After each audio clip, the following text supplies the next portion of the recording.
Welcome to the 2026 Kids Count in Colorado Data Book release. We're so happy you've joined us. My name is Heather Tritton, and I am the president and CEO of the Colorado Children's Campaign. And I am joined today by Maya Gould, our vice president of research, who is also the author of Kids Count and will be walking you through the report today. Just in case you aren't familiar with our work, I want to share a little bit about the campaign. At the Colorado Children's Campaign, we believe every child deserves a seat at the table when public policies are made that impact their lives. But kids can't vote or run for office, so we are their voice, their conscience, their champion. We use data and research to identify what kids across our state need most, then advocate for policies that strengthen their well-being and help them thrive. Our focus is the whole child, working across early childhood, K-12 education, health, and economic security for the greatest long-term impact. Kids Count in Colorado is the foundation of all of our work. Through Kids Count, we identify key trends, build strong arguments for legislation and budget changes, and go out into the community to elevate important issues for kids. For years, Kids Count has been used widely across Colorado by governors, legislators, media, community leaders, and passionate advocates. It's an essential tool for rallying support, planning legislation, and keeping kids at the forefront of everyone's minds. Kids Count is available in both Spanish and English, and a highlights document can be found on our website. The book looks at our 4 issue areas: economic security, health, early childhood, and K-12 education. And for the first time this year, we've added a 5th section on the child welfare system. The campaign is only at the beginning of our work and understanding of the child welfare system. We welcome your thoughts and feedback on ways we can continue to create this section in the future. Kids Count in Colorado is part of the Annie E. Casey Kids Count project. Each year, Annie E. Casey releases a national kids count that provides a high-level snapshot of how states fare in child well-being by ranking them against one another. Our state report that we will walk you through today is a more in-depth look at kids in Colorado. The national report shows that Colorado ranks number 14 in the nation for child well-being. We are lucky to be in a state that cares so much about kids, and we're also so glad the data show it. But just because we rank up high among the states doesn't mean that there isn't work to do today. As you're about to see, kids in Colorado still need our help in many ways. Combined, the 2 reports help us fight for kids at the Capitol.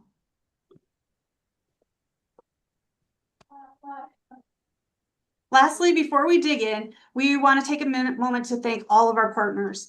The 2026 edition of Kids Count in Colorado is made possible through the support of the Annie E. Casey Foundation, Anschutz Foundation, El Pomar Foundation, the J. and Rose Phillips Foundation of Colorado, and the Buell Foundation. This book is also only possible because of the strong data champions and partners throughout the state who work with our team to provide the best, most important data there is. Thank you to all the committed data folks at the Colorado Departments of Public Health and Environment, Education, Early Childhood, Healthcare Policy and Financing, Human Services, and the Office of Local Affairs. In addition to our nonprofit and foundation partners like Parent Possible, United for Alice, PRB, and the Annie E. Casey Foundation. Finally, I'd like to thank our wonderful staff at the Colorado Children's Campaign, and especially Maya, from our brilliant research and policy staff to our amazing communications and development teams. We truly have an amazing group of individuals advocating for Colorado's kids.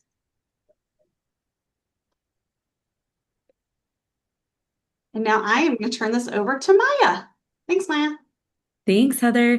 Thanks again, everyone, for joining us. I'm really excited to walk us through our newest data in the book today. As you'll see in the book online, Kids Count has a ton of data. Today, we're only going to focus on a few of the most important data pieces to really tell you the story about how kids are doing in Colorado and what we really need to be doing to help. You'll see throughout each of our 5 core sections today that 2 core themes are going to emerge. The first is access, both in terms of availability and affordability.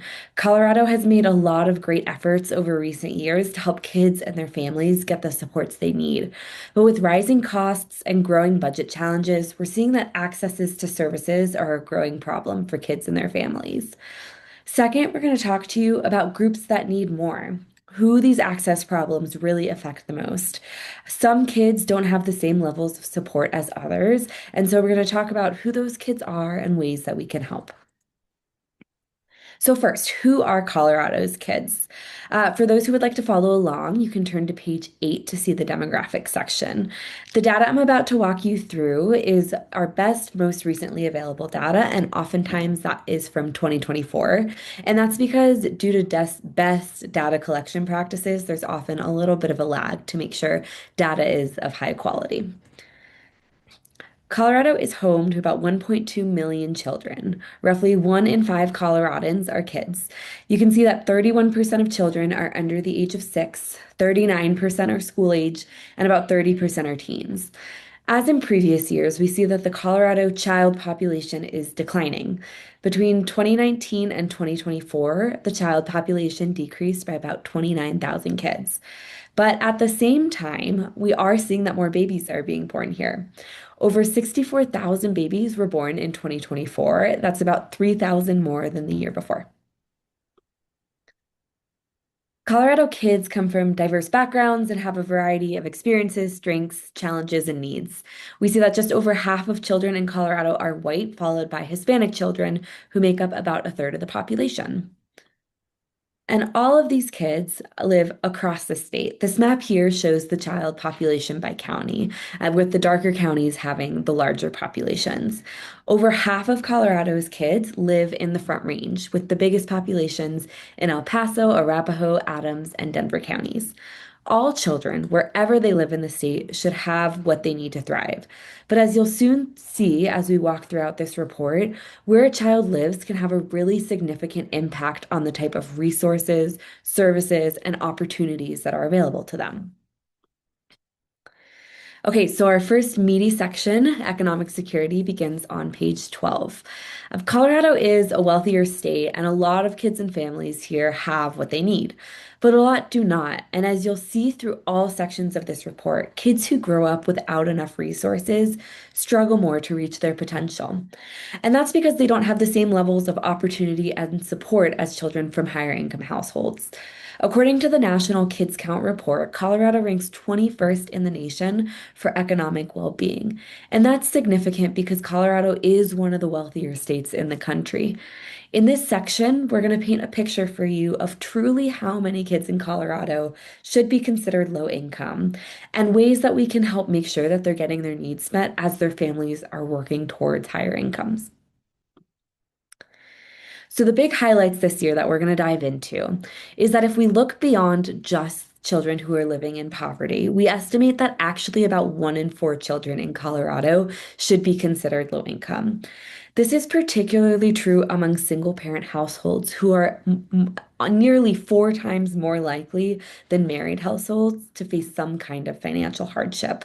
And finally, we're going to talk about the federal programs and how many kids that these programs are really helping afford their basic needs, like healthcare, food, and safe childcare. Okay, let's dig in. So first, perhaps the most popular measure of economic security is the federal poverty level. In Colorado, 11% or 1 in 9 children live in poverty. You can see on this graph that we have made progress over the last decade, but in the last few years, our progress has really stagnated. I do want to note that the poverty level is really best for measuring trends over time. It's not necessarily our best measure for really understanding how many kids in Colorado don't have the resources they need. And that's because to be considered living in poverty, a family of 4 needed to make just over $31,000 a year. The poverty measure was created by taking a household budget for food in 1963, tripling it, and then adjusting for inflation. And so, what that means is it's not necessarily capturing the true cost of living, and therefore, how many families are not reaching that cost of living. So that's why we choose in Kids Count to look beyond just the federal poverty level, as do a lot of public assistance programs, because we acknowledge that families living above the federal poverty level still might not have what they need. This chart here shows the distribution of children by their household income as it relates to the federal poverty level. And I know the text is a little bit small, so you can also find this chart on page 19 if you're following along. The federal poverty level is called 100% FPL. Families who are living at double the federal poverty level are living at 200% FPL, making about $62,000 a year for a family of 4. 300% FPL means triple the federal poverty level. That's about $94,000 a year for a family of four. In Colorado, our Department of Education considers a child to be living below 185% FBL, economically disadvantaged or low income, because that's the eligibility for the National School Lunch Program. And we see that in Colorado, about 1 in 4 children hit this threshold. That means that 1 in 4 children in Colorado likely experience economic hardship in our state. That said, as you can see in this chart, 41% of kids live below 300% FPL or triple the federal poverty level. A lot of those kids are still considered low income by federal public assistance programs because they acknowledge that some of these kids still might not have what they need to be able to afford all of their basic needs. But like everything we talk about today, poverty affects different communities differently in Colorado. Poverty rates and income differ quite significantly across groups by race. Nearly 20% of Hispanic or Latino children, that's 1 in 5, experience poverty, compared to, for example, 6% of white children and Asian and Pacific Islander children. In the book, you'll also see we talk about family median income, and we see that this follows very similar trends. But disparities don't only exist by race and ethnicity, they also exist by location. This map shows poverty rates by counties, with the darkest counties having the higher rates. Children living in rural communities, particularly in the southeast part of the state, are much more likely to experience poverty. For example, the highest rate of childhood poverty is in Castilla County at 36%. In comparison, children living in the center of the state or in some of our mountain resort towns are less likely to experience poverty, and that lowest rate is in Douglas County at 4%.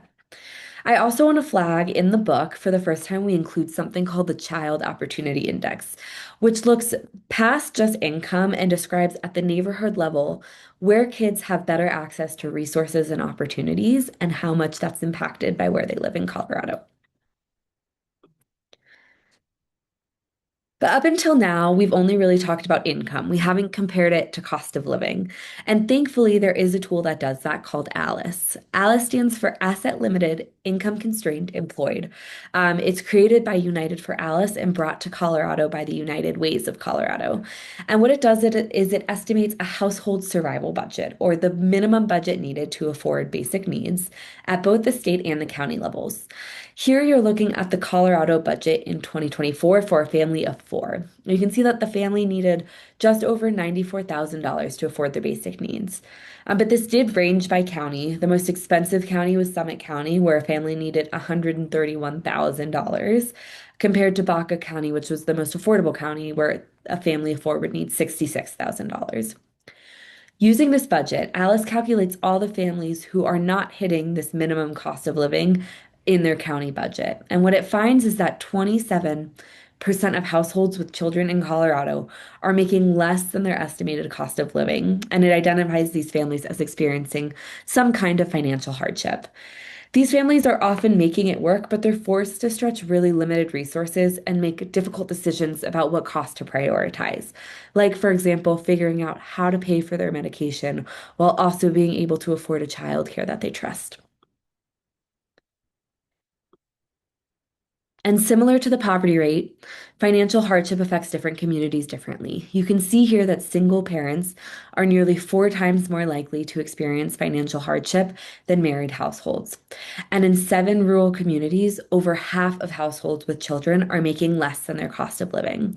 You can see that's pretty spread out throughout the state with those darkest counties there. One example of why economic security is so important for kids is that when we look at their housing. Kids most often become homeless because their families are struggling to find and keep affordable housing. In Colorado, more than 21,000 public school students experience homelessness or unstable housing. And I want to note that for most of these students, they experience a type of homelessness that isn't necessarily visible to us. They're often moving from couch to couch, living in doubled up or tripled up arrangements, and overall experiencing what we call unstable housing. And for about 3 in 4 of those students, economic hardship was the primary cause of their homelessness. And what this tells us is that the solution to reducing child homelessness is primarily about helping families be able to afford housing and achieve economic stability. And one way that we can do that is through federal public assistance programs. While families work towards economic self-sufficiency, it's really important that their kids still get their basic needs met so that they can continue to grow up healthy, ready to learn, and reach their full potential. In Colorado, more kids than you might think rely on federal programs. Medicaid and Child Health Plan Plus, which provide public health insurance, support over 600,000 kids in accessing healthcare. The Supplemental Nutrition Assistance Program helps almost 355,000 kids get healthy food. Temporary Assistance for Needy Families, or TANF, helps over 50,000 kids afford basic needs. And the Colorado Child Care Assistance Program helps over 27,000 kids get childcare so that their families can work and continue to grow their earnings. All of these programs that I've just mentioned are primarily funded by federal dollars, and many of them have been threatened by changes at the federal level in recent years. We know that there's always work to do to help improve these programs and make sure that they're best supporting kids. But amidst all these changes, it's so important that we don't forget just how many lives of kids in Colorado these programs are helping get basic things like reliable dinners, doctor's visits, and even just enough diapers in the house. All right, that sums up our economic security section. Now we're going to move on to child welfare, which for the first time is included in our Kids Count report. If you're following along, you can turn to page 26. So the child welfare system is built to keep kids safe and connect families to services that they need to maintain their child's well-being and prevent further involvement in the system. The Children's Campaign is only at the beginning of learning more about the system to better support kids who need it most in Colorado. And this section is really intended to be an introduction to the system that we'll build upon in future years. The child welfare system's primary goal is to keep kids safe and protect them from harm. They do so by connecting families to support they need to create a positive home, and when necessary, removing the child from home, and then again, when necessary, establishing a permanent environment for the child if it's not safe for them to return home. It's really important to note that many families involved in the system do not have a substantiated finding of abuse or neglect. They're simply getting helped for their children to help create a positive home environment. And often, one of the most leading driving factors for involvement in the system is financial instability. Often, concerns labeled as neglect are closely tied to poverty rather than a lack of concern by the parents. And for that reason, Colorado also invests in a range of services outside the child welfare system to help families get what they need to prevent the need for ever really getting involved. Many children get involved in the system through a reported concern of potential maltreatment, and that's known as a referral. Most referrals come through the Colorado Child Abuse and Neglect Hotline, either by mandatory reporters or just by concerned community members. Colorado receives about 118,000 referrals a year, and of those, about 1 in 4 lead to an assessment where a caseworker goes to the home and assesses the strengths and needs of the family. And of all those referrals, about 2% lead to a substantiated finding of abuse or neglect. Just over 12,000 kids receive services from the child welfare system in a given state fiscal year. And you can see that about 40% of kids are under the age of 6. That's getting close to half of kids who are really young that are involved in the system. Black children are also disproportionately represented in the system. About 18% of kids, as you can see here, are Black, despite only making up 5% of the population. There's two types of services a child can receive through the system. The first is in-home services, where they remain at home and receive services with their family. And the second is out-of-home services, commonly known as foster care. Among children who are in foster care, close to half of them are living in what's known as kinship care, meaning that they're staying with a close relative or family friend. And kinship care is really intended to keep kids closely tied to their communities, even while they're not able to be at home.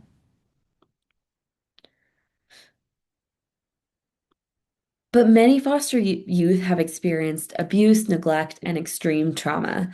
More than half of 17-year-olds in foster care have been incarcerated, and about 40% have experienced homelessness. And these are significant hardships that affect a range of outcomes, including their academic outcomes. Foster youth have the lowest rate of on-time graduation of any other group in the state. Only 45% of foster youth graduate on time compared to 86% of the total population. That said, I do want to note that this number is actually better than it used to be, in part because there has been a stronger focus on helping to support these students. All right, that wraps up our child welfare section. Moving on to health. You can follow along on page 34. So, as I'm sure we all know, good health is foundational to lifelong well-being for kids.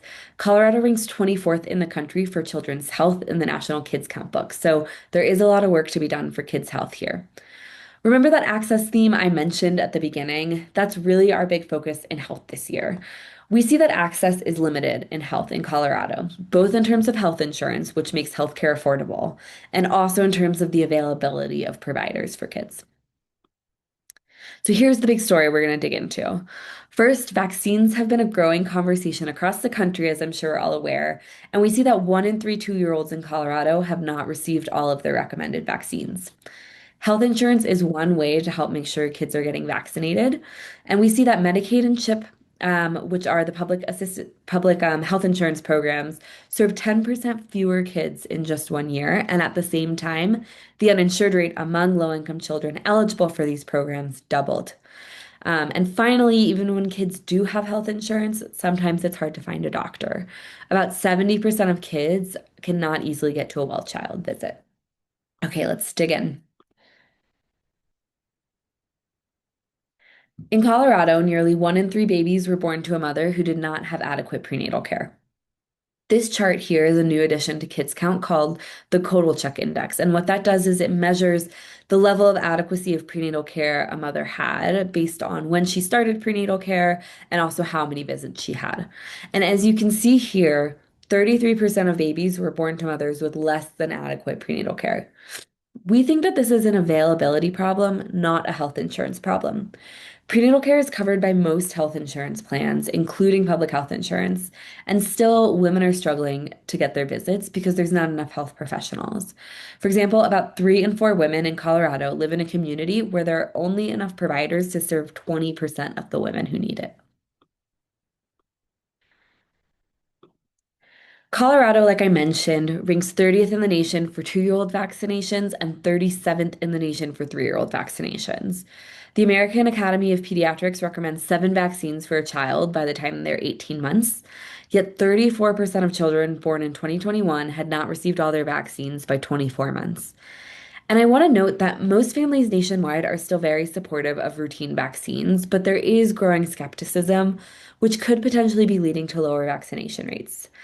Vaccination rates in kindergarten remain lower than they used to be, and these low rates mean that there's a higher risk of disease outbreak in Colorado. For example, 88% of kindergartners have not had only 88% of kindergartners have had the MMR vaccine, which protects against measles, but we need 95% of the population to be vaccinated to really prevent an outbreak. And one way to make sure kids are getting vaccinated is to make sure that they have health insurance. Medicaid and CHIP provide public health insurance to low-income families who otherwise could not afford it. And these kids help a lot of families and kids in Colorado stay in good health and avoid extreme medical bills. About 616,000 kids were enrolled in the two programs in the most recent year, and they have a pretty big reach. They covered 42% of all births in Colorado. So they're helping a large amount of our kids. But as you can see, they're serving way fewer kids in just 1 year. Enrollment declined by 10%. And this decline is partially due to the end of federal policies that were implemented during the pandemic that made it easier for kids to stay enrolled in the program. And when those policies ended because of the end of the public health emergency, we saw that a lot of kids lost coverage, at times because they were ineligible now, but also a lot of children who were still eligible for the programs lost coverage because of administrative barriers like missed paperwork. And while these programs are serving fewer kids, we're seeing that our uninsured rate is starting to rise again. We've made really great progress over the last decade to reduce the uninsured rate, but now it's starting to reverse, moving from 4% up to 6% in 1 year. This isn't unique to Colorado, it is a national trend, and a lot of experts nationally do link it to the end of pandemic era policies in Medicaid and CHIP. But you can see that these changes are most significant for low-income children. The uninsured rate among low-income children who are qualified for Medicaid and CHIP doubled in just 1 year, from between 4 to 5% to 10%. That's 1 in 10 kids who are experiencing poverty or living close to the poverty level who do not have health insurance. These kids are less likely to get primary preventative medicine and more likely to have serious illness and expensive medical bills that their families cannot afford. But even kids who do have health insurance might struggle to get to the doctor. A new analysis by the Colorado Department of Public Health and Environment estimates that 70% of kids in Colorado cannot easily get to a pediatric healthcare provider, and that's because there are not enough providers to meet the demand. The research team compares the supply of pediatric providers to the number of kids who need well child visits. And you can see here that for most kids in Colorado, they need to travel a pretty good distance to find a provider with an opening. In some rural communities, that commute can be over an hour, which isn't always doable for parents who would need to take a lot of time off work. So almost 1 in 3 kids in Colorado live in a community where there's only enough providers to meet about 60% of the need. If you want to dig in more to this, we highly recommend the interactive maps online. The analysis is done at the neighborhood level, so you can really see how it's affecting your specific community. But we don't want to end health on a bad note. Let's end on a positive one. And there have been a lot of gains in Colorado for kids' health. The first is that youth mental health continues to improve. The teen suicide rate continues to decline over the last year. We also in Colorado have the lowest rate of children who are considered overweight or obese in the country. It is about 23% of kids, that's close to 1 in 4, but still, it's really great to see that we are a national leader in this. And finally, a lot of kids have access to dental care. In the most recent Health Access survey, we saw that about 90% of kids have dental insurance and 81% had visited a dentist in the last year, which is really great. Okay, turning to early childhood, you can follow along on page 52. Many of us know that children's earliest years lay the foundation for their lifelong learning, health, and success. And Colorado has made a lot of efforts in the last few years to help more families access not just childcare, but developmental resources to help really prepare them for school and life. Our big focus in our conversation today is going to be on childcare, although there's a lot more in the report. We believe that all families deserve the ability to choose the type of childcare they want, something that they trust for their child. But access to childcare remains a significant problem, and when there are not enough open seats or seats are too expensive, families no longer have a choice in what kind of childcare they want. So here's the big story we're going to go through. There's not enough licensed childcare to serve all infants and toddlers. For example, Colorado only has enough seats to serve about 13% of infants. But when there are seats available, a lot of families can't afford them. Colorado continues to be one of the most expensive states in the country for childcare.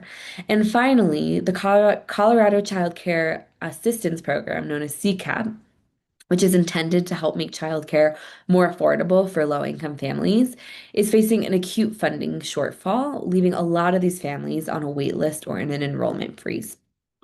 Okay, let's dig in.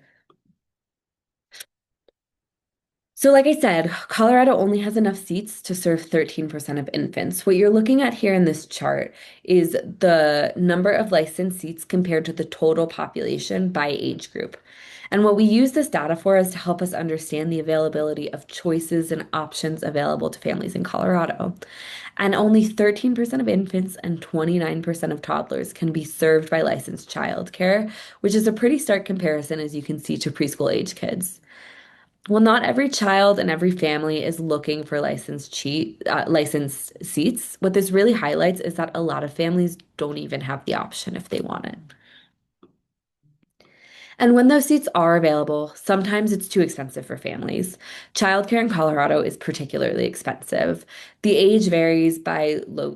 cost, excuse me, varies by age, location, and type of childcare. But on average, a family in Colorado with both an infant and a toddler would need to spend almost $39,000 a year to send both children to a childcare center. But who needs the most help affording childcare? It's low-income families who have really tight budgets. A lot of these families cannot even use licensed childcare. It's not even an option for them in their family budget. As you can see here, a family who had an infant and toddler who is experiencing poverty does not even make enough money to cover the cost of childcare. They would need to spend 123% of their income, more than they make, to afford licensed childcare. The burden is also pretty high for families who are economically disadvantaged, which we define as 185% of FPL. These families would need to spend two-thirds of their income on childcare. That leaves less than $20,000 a year for things like rent, food, transportation, and all their other needs. One way that Colorado is trying to help families afford childcare is through that CCAP program. The program's goal is both to help families be able to work to increase their earnings while their child's in childcare, and also give those children enriching learning environments while their parents are away. CCAP serves about 28,000 kids, but that's actually only 11% of the eligible population. And like I mentioned, in recent years, there's been an acute funding challenge for the program that's left a lot of families and children on a wait list or in an enrollment freeze. In just 1 year, the number of children on a wait list or in a freeze more than doubled to over 13,000 kids. You can see this chart ends in March. As of June 1st, this number is still pretty similar, over 13,000. Some of the biggest wait lists and freezes are located across the Front Range counties. And parents on these wait lists, as we see in research in other states, often face disruptions to work and at times feel forced to use a type of childcare that they just don't feel comfortable with or think is safe for their children. So, how did we get here? Of course, there's a lot of different factors that can lead to a budget challenge, but one of the main ones is the absence of previous temporary federal funding.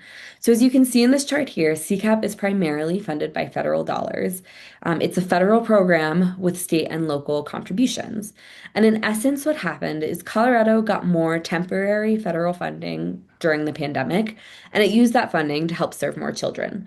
But once that funding went away, Colorado was still required to continue serving those children so long as they remained eligible, despite having less money to do so. And at the same time of all of this, the cost per child is increasing because Colorado is trying to reimburse providers at a better rate for providing their services. So essentially, we have less money and more kids to serve. The Colorado Department of Early Childhood estimates that the program would need an additional 127 million to clear just the waitlist and enrollment freezes. But even if we did that, we would still be serving close to the 11% of eligible children. So as you can see, CCAP is a great program, but it is not the solution to fixing all the affordability crisis in childcare. So we have a lot more work to do when it comes to helping all families in Colorado better able to afford childcare and support their choices in childcare.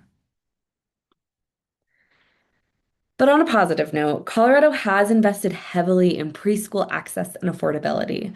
The Colorado Universal Preschool Program provides free 15 hours to all 4-year-olds in Colorado a week and up to 30 hours to qualifying groups. The program helps families both access preschool and create a little more wiggle room in their budgets because they don't have to pay for so much of preschool. In its first year, the program saved families an average of just over $6,000 a year. And in its second year, which is what this chart is showing, more than half of children served were considered low income. So we can see that these dollars are really going to the families that need it most. Other great investments that Colorado has done to help families and kids hit their milestones and be ready for learning and adulthood is outside of childcare and preschool. We see that home visiting is an incredible resource for families and their kids. Home visiting is an evidence-based intervention with a range of models in Colorado that help serve close to 13,000 kids a year. The models have a range of outcomes, including helping improve parent-child interactions, school readiness, and health, and they've also been known at times to help prevent child abuse and neglect. Another big investment Colorado has made is in early intervention. Children who are identified as having developmental delays before the age of 3 can get a free evaluation and then free services if they need it to help catch up to their peers. You can see that more kids are receiving services in early intervention, and that's in part because Colorado has expanded its budget and its commitment to help really reach these kids who need additional support when they're young. And finally, our last section is K-12 education. For those who are following, you can turn to page 70 here. Many of us know that a quality education is a very powerful factor in shaping a child's life. Colorado ranks 8th in the country for education, but I will say that that ranking is a little bit misleading. While we are doing better relative to other states, education is our lowest scoring category on the Child Wellbeing Index. A lot of Colorado kids are not meeting academic standards, and this is particularly true for certain groups that we'll talk about. So here are the big stories. Almost 60% of third graders in Colorado cannot read or write on grade level. And we see that there are significant disparities by race, by ethnicity, income, and other student characteristics.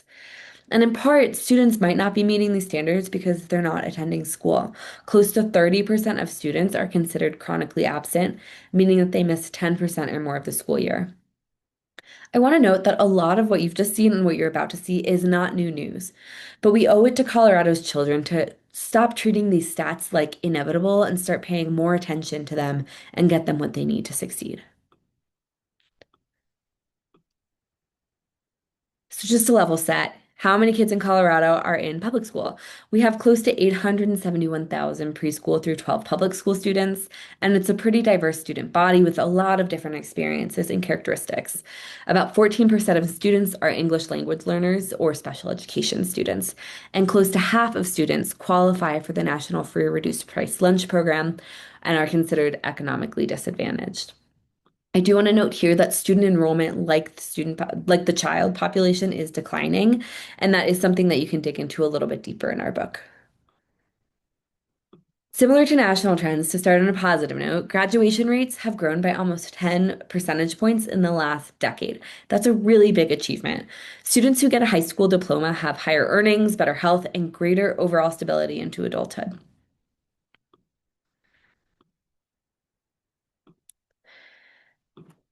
So, like I said, more high school diplomas is a great thing. But that said, we still are focusing on the fact that a lot of students are not meeting the academic expectations beginning in elementary school and continuing on until graduation. These charts here show the number of students who are not meeting academic expectations on the CMAS or the SAT. The CMAS is the Colorado Measures of Academic Success. It's a statewide assessment for students in grades 3 through 8, and the SAT is a national test given to students in ninth, 10th, and 11th grade to help understand their levels of college readiness. And as you can see across nearly all test subject areas and grades, more than half of students do not reach academic standards. For example, 55% of students in grades 3 through 8 do not meet expectations in English, and 64 do not meet expectations in math. To be clear, we believe that all students are capable of reaching language and mathematics milestones. What these data are showing is that it's the systems and the supports surrounding these kids, both inside and outside of the classroom, are the things that need to get better so that these kids can really be hitting their markers. I want to look more specifically at third grade literacy. In third grade, almost 60% of students do not read and write on grade level. And this is quite significant because third grade literacy is one of the most predictive factors of future success for a child, including in things like high school graduation and even economic stability as they're adults.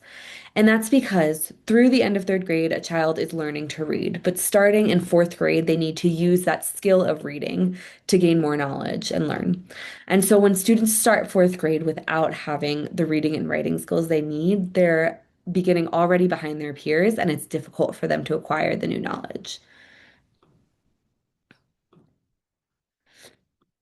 So, like I said, most students are not hitting academic standards, but it affects more groups than others. Let's start by looking first by gaps by race and ethnicity. Right here, you can see this is the number of third graders who are not meeting expectations in English language arts, excuse me. 3 and 4 Hispanic and Black students do not read and write on grade level, compared to less than half of Asian and white students who are below grade level. Again, like I said, every child is capable of learning to read and write. What this means is that we are worse at getting certain groups the support they need than others. These disparities continue through middle school and also exist by different types of students. So, for example, disparities exist by income and special education. In eighth grade, 74% of low-income students do not read and write on grade level compared to 45% of non-low income students. In special education, as you can see here, those disparities are even bigger. We know that schools are working incredibly hard to give students what they need, and sometimes we know it's not just what happens at school, it's supports around school too that affects these scores. But sadly, we're still seeing that these disparities last all the way through high school graduation. Like we talked about, you can see that foster youth graduate at the lowest rate of 45% compared to 86% of the total population. And graduation rates for low income students are 79%, lower than the average rate for all students. But it does show a little bit of promise here that those students are catching up. But I want to end on a point of progress. Attendance is getting better. We do see that 28% of Colorado kids are missing 10% or more of the school year. But we are making strides since the pandemic. And that's in big part because the state and the school districts have made it a large focus and put in a lot of resources and effort to making sure that kids are attending school significantly. Attending school more than 10% of the year. And so, what these data are really showing is that when we really put our focus into an issue, we can really make a difference for kids. So that sums up our core sections. I do want to, of course, share that everyone's favorite county data tables are back. For every county in Colorado, you can find a sheet in the back of the book that has all of these spotlight indicators for you, but there's also other ways that you can get involved. The first is request a printed copy. We have them both available in English and Spanish. You can also schedule a tailored presentation to your community. Today is the launch of our Kids Count tour around Colorado, where we go into lots of different communities and share specific information and trends on what's happening in your neighborhood. If you want even more data, you can go online to our data center that has a ton of data at the county level across tons and years. And finally, please reach out if you have any questions about what's in the book or just generally data that's available in Colorado and how kids are doing. Please don't be shy and reach out. We love to help and support and answer your questions. And with that, I'm going to turn it over to Heather. We always like to share information about how you can get more involved in the Colorado Children's Campaign. So we want to invite you right now to join our newsletter. We work hard around the year round fighting for kids at the Capitol. And so we would love for you to help us make a difference and make these data bright spots and success stories in the future. You can join our newsletter by scanning this QR code to stay involved with all things happening in and around Colorado politics and policy. You can follow us on social media to get up to date and real-time happenings with the campaign. And while we don't have an active action alert at the moment, a great way to stay involved is contacting your state and federal elected officials by sending them an action alert. And we send those out regularly to our newsletter group. And finally, this year, we want to engage the community's lived experience more in our work. If you're interested in joining a database of community members that want to share their stories and experiences with the early childhood and K-12 systems, healthcare system, or how safety net programs work in your community, like TANF, we would love for you to scan this QR code and share your story. The campaign will be in touch if there's a news story or a blog post that wants to highlight your experience.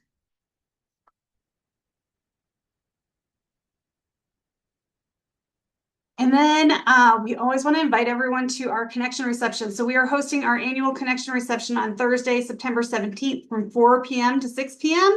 in downtown Denver. If you join us, you will hear inspirational stories, learn more about how the campaigns work to create opportunity for every child, including successes from the 2026 legislative session and our plans for 2027.